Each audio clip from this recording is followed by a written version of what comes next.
So I open the tube of the polygel and I squeeze out as much as I need.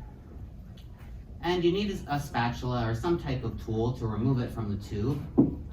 And then I roll it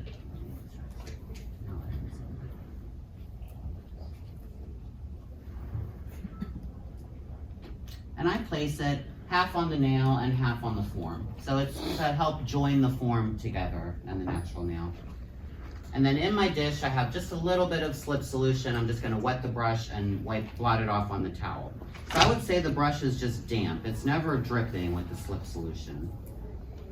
It's just to help the brush not stick to the product. And I just wanna show you the workability by taking my time. And you can see that the product's not moving. So you can do this step to all 5 fingers, even the thumb, and just, as you're working, it's not gonna run into the skin or around the form. So it makes the process a little bit easier than compared to like a hard gel. So the first thing I do is I take my brush and I press the product and make good contact with the nail.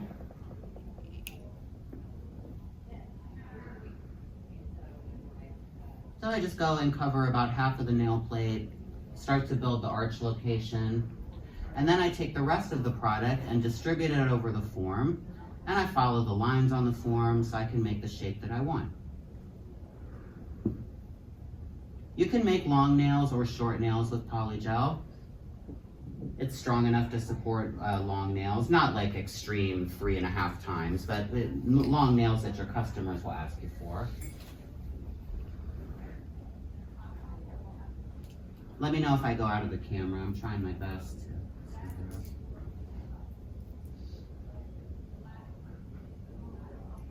Jesse, when you're working in that apex and that free edge, are you pushing with the belly of your brush or the flags? The belly of the brush, mostly. Yeah, the belly and belly of the brush and the sides. But let me explain for those who don't know what that means. So the flags are the very tip of the brush, and mostly we use the tip of the brush for smile lines. Hi Holly, I didn't recognize you. Right, the masks throw everything I off. should have known when I said flags, But yeah, just the brush is just damp, but I'm pressing because we have to make strong contact. So I definitely use the strong part of the brush. So once we have our shape, I don't want to make it too long because this is for salon life. I just need to so once I get the product everywhere where I want it, then I rinse out my brush and I just lightly smooth over the surface to thin it out more. How important is it that you don't overuse the slip solution? It's very important not to overuse it because it will change the texture of the polygel. So if you use too much and you allow it to pass in between the polygel and the natural nail, it will cause lifting, and it will also cause the polygel to change and then not cure properly. So slip is for the brush, it's not for polygel. You could take an orange wood stick and work with polygel, it would adhere. It doesn't need slip for anything. So once I have the apex and the free edge section, how I like it. How far up to the cuticle do you go to? I will complete the cuticle area at the next step, just not all in one bead. So I go as far as possible, even a little bit under the proximal fold. So we cure for 60 seconds, yes? Can you do that all in 5 nails? Yes, exactly. So you do that step to all 5 nails. And then while that one's curing, you work on the other hand. When you say you're rinsing, are you just wiping the brush or are you rinsing with No, the slip? I rinse it. So I go into slip, come out, and onto the towel. Just like how you keep monomer clean by bringing the powder out of it, like the same. Because you will get a little residue in the slip solution and they mix together and makes a mess. Is there an oil in it? Yes, it does. It has conditioner just to help not kill your brush. So yes, there is a little bit of oil, but not so much oil that it will cause lifting or something. It doesn't stay on the product. Can you build the entire nail? You can bring the nail, your hand out now. So we don't have to fully cure the first step.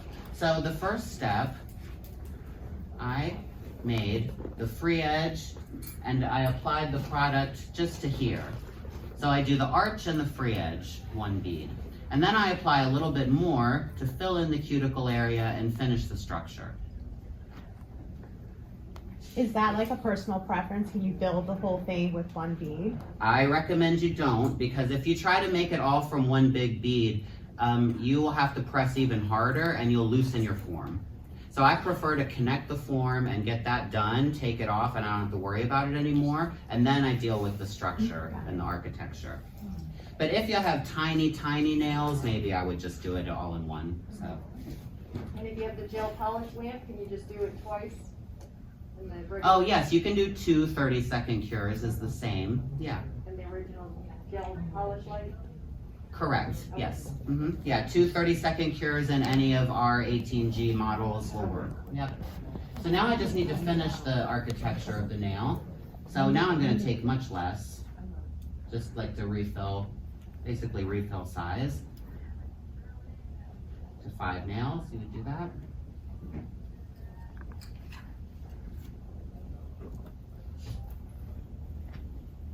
And since I'm like really far from my work, I'm just gonna look with my eyes for a second. Okay. So I rinse my brush out again, and now I'm gonna fill in the rest of the cuticle area. I'm gonna try to hold my brush in a weird way too so you can see better.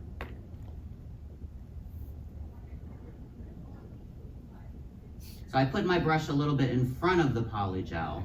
So the brush acts like a barrier between the product and the natural nail. So that way, I'm gonna try to turn your hand to the side. That way I can taper it down to the sides and the edges. So you see how my brush is in front of the ledge. And then I get behind the ledge and I pull it down. And as soon as I feel my brush starting to stick to the product, I rinse it out again and I come back. And I can drag this all the way over my previous application, as much as I need to. And as I get over the arch, I'm starting to lift the finger up so that I have a better angle, and I bring the product over.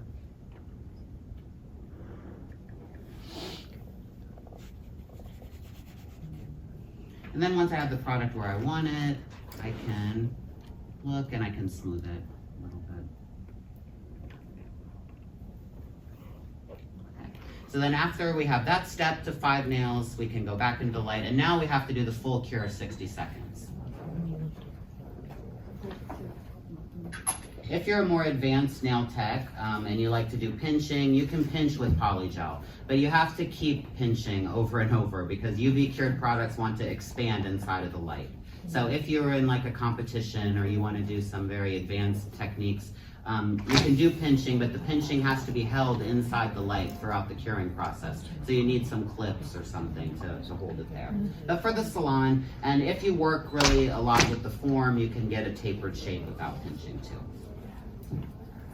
If the customer come back a month or 3 weeks after, can you do a refill or? Yes, absolutely. You can refill this just like any other system. So yeah, you can wear it 3. I would never say like yes 4 weeks, but they do it and it's okay.